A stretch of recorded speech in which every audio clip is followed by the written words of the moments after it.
In this video of JavaScript, we are going to start the operators. As so far in the JavaScript implementation, we have seen like how can we define a variable and can set a value either at compilation time, that is while writing the code, or at runtime, that is by using the prompt box.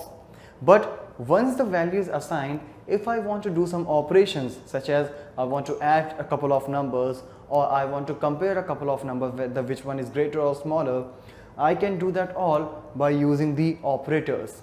As operator is nothing but a symbol which tells the system that which particular task need to be performed in that particular data on which you are applying the operator.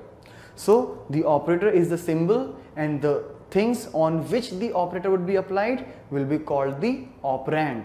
For example, if there are a couple of variables where a and where b, and we are saying like a plus b, so plus is the operator and a and b are the operands on which the operator is being applied.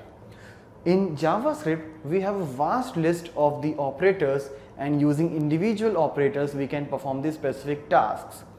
So on the basis of the operands, these operators can be classified as the unary operator, means a single operand operator, binary operator means the operator having two operands, or ternary operator means the operators having three operands.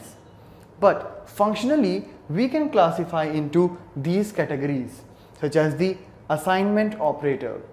We have already seen the assignment operator, that is the equals to symbol where we have assigned the value to a particular variable, like where a is equal to 2. So this equals to variable or equals to operator will assign the value 2 to the variable a. Apart from that, we do have the arithmetic operator, comparison operator, logical operator, and again ternary operator. So let's have a look about these operators individually. As in arithmetic operators, you can see like plus, minus, multiplication, that is for asterisk, slash, forward slash for division, and a percentage symbol for the modulus. Means if you want to add two numbers, you want to subtract, you want to multiply, you divide two numbers. For example, you say 5 divided by 2. So what will happen? In the quotient it will be 2, in the remainder it will be 1. So the slash will take the quotient part, means the division operator will take the quotient part, while the modular symbol will take the remainder part. So both are related to the division only. One is dealing with the quotient, another one is dealing with the remainder. But rather than this discussing here, let's see all of these things practically. So for getting started with the arithmetic operators, I will take a couple of variables like num1, I'll assign some value such as 40, and num2, in which I will assign again some value like 10.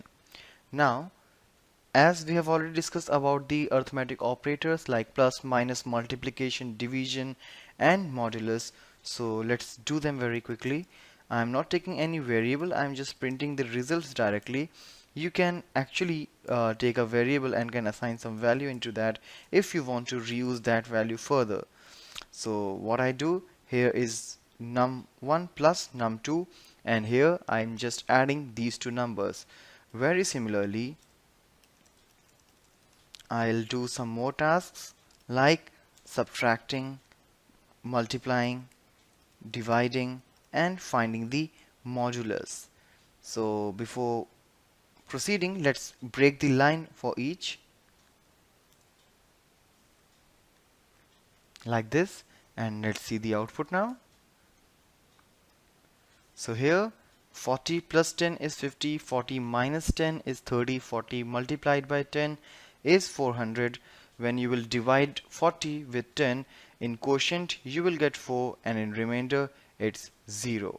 So like this, all the operators are working perfectly.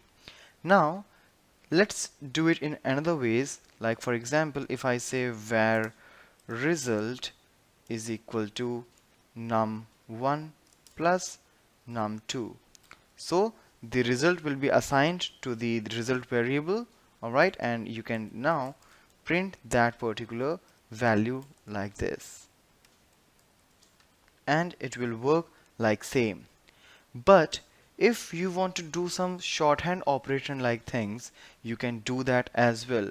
But for that, let's take some other scenario. Like here, what I'm doing is I'm just incrementing the value of num1 to an extent. For example, num1 is equal to num1 plus 5. What it will do? It will simply add the 5 in the current value of num1, which is 40, and will change the current value, that is the new value, to 45. So now if I will print the value of num1, you will get 45. But for the same thing, I can actually write it like this also, that is plus equals to. That means the same and will give you exact same output like this. It's again giving you 45. Now let's talk about the operator precedence. So for that, what I'll do, I'll just take one more variable called result, and now what I'll do is 10 plus 5 into 20.